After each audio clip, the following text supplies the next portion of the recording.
ঘুম থেকে উঠে মুঠোফোন হাতে নিয়ে অবাক হচ্ছেন অনেকেই, কারণ বদলে গেছে স্মার্টফোনের ডায়াল প্যাড। তবে নম্বর ডায়াল করার পর নতুন পদ্ধতি দেখে খুশি হচ্ছেন অনেক ব্যবহারকারী। নতুন ডায়াল প্যাডে একেবারে উপরে থাকছে স্টার দেয়া গুরুত্বপূর্ণ যোগাযোগ নম্বরগুলো। রয়েছে আঙুলের হালকা স্পর্শেই এক কন্ট্রাক্ট থেকে আরেকটিতে চলে যাওয়ার সুবিধা। প্রতিটি কল বা কথোপকথন এখন রাখা হয়েছে কার্ডের মতো আলাদা বক্সে। দেখতেও বেশ আকর্ষণীয় হয়েছে যা। তবে কেউ কেউ আবার মিস করছেন পুরনো পদ্ধতি। বিভ্রান্ত হলে চাইলে ফেরত যাওয়া যাবে আগের সে পদ্ধতিতেই।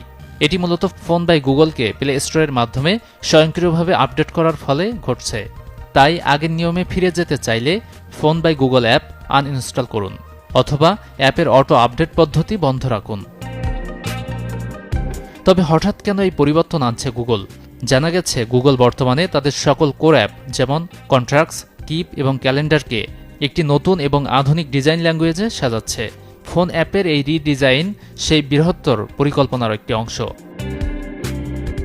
তাই যারা পরিবর্তনের সাথে থাকতে চান স্বাগত জানাতে পারেন উদ্যোগটি, আর না চাইলে ফিরে যেতে পারেন আগের নিয়মে।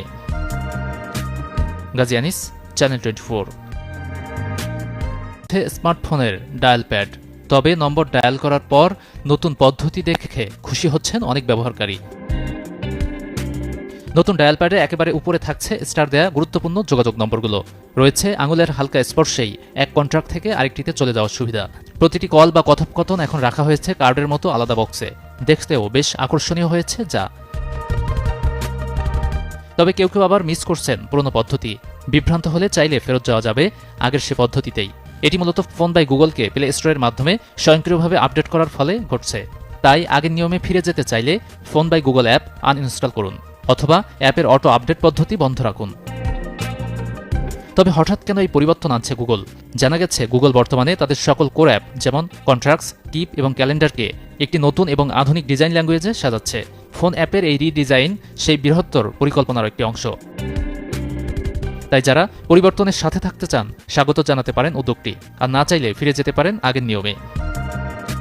গাজী আনিস, চ্যানেল 24।